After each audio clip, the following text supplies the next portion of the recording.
Welcome back to the channel again. Keith here from Come On The Hoop Celtic. If this is your first time tuning into the channel, please hit the subscribe button below. A thumbs up or a comment below would be absolutely fantastic, especially any time in the video. So Ross County tomorrow, how we all feeling about it? It's our first away fixture of the season. We obviously won our first home game against Aberdeen last week. You know, it was a good game, slow paced at times, but we got there. Jota came up with a fantastic goal. You know, the second goal was absolutely unbelievable. But Dingwall, 3 o'clock kickoff. It's not on Sky Sports. It's not being shown on UK television. So it could be a case you might come to streaming. So I don't know what the situation if Ross County are going to be showing the streaming service for tomorrow. I don't really know. To be honest, I don't really know. But let's talk about the game. Last time you were up in Dingwall was back in December. The 20th of December 2021. Anthony Ralston with the 96-minute winner, 2-1 winner against Ross County. 10 men of Celtic. Carl Starfelt got sent off that night. The referee's decision was horrible. The Alabada scored for us the first goal, but this is a game where Ross County looked like a good unit this season. You know, unfortunately they did lose their first game of the season against Hearts, but Malcolm McCoy, great manager, you know, he's done a good job there. You know, I wouldn't say a great manager, but a good manager. And he's changed that club from a relegation tier team to a team that can compete at the top end of the table, which is a good thing.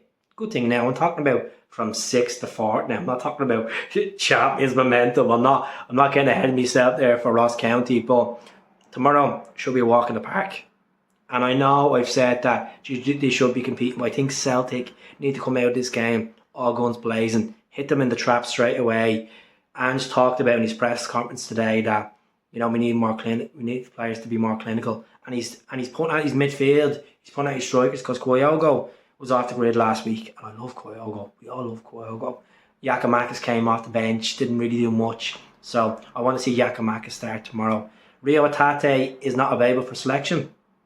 Carl Starfelt is available for selection, so this is where you need to get the painkillers out and pick who do you want to play, Carl. I'll play with Carter Vickers at the back. So Joe Hart in the nets as usual. Jovanovic right back. Taylor left back. I thought Taylor had a really good game. You know me, I haven't been Taylor's greatest fan over the years, and I think Taylor deserves the credit. He was absolutely phenomenal last week against Aberdeen. Not one step wrong. He was brilliant. Carter Vickers. Do you go with Stephen Welch, the man that scored the header, that opening goal of the season in the second minute?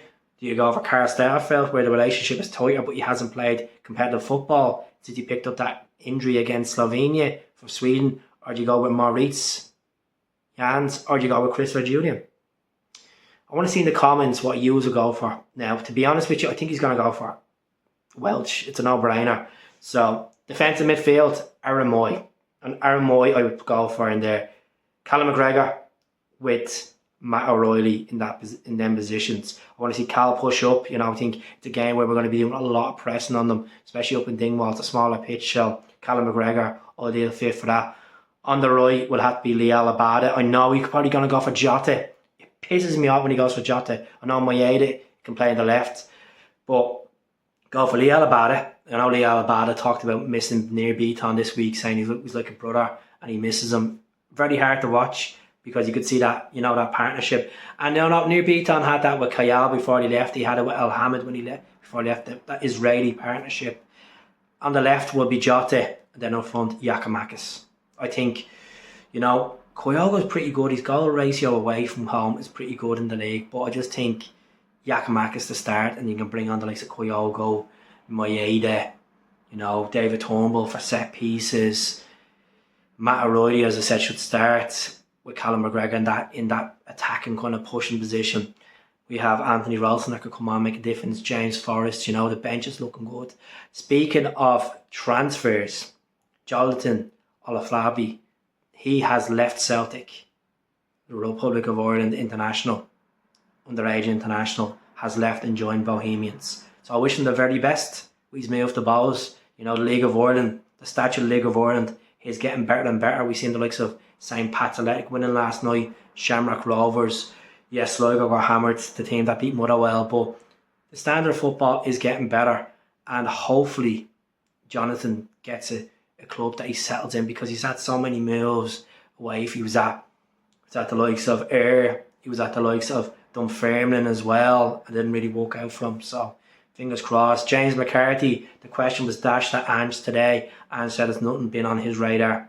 So James McCarthy is part of the squad, and he'd be in potential as well. So he could be on the bench tomorrow up in Dingwalls. Fingers crossed. So going 4-0. Goals, Giakoumakis with 2. Gonna fancy Matt O'Reilly. Gonna fancy Stephen Welch with 1 as well. So enjoy the channel. Hit the subscribe button. Speak to you all tomorrow post match. Hell.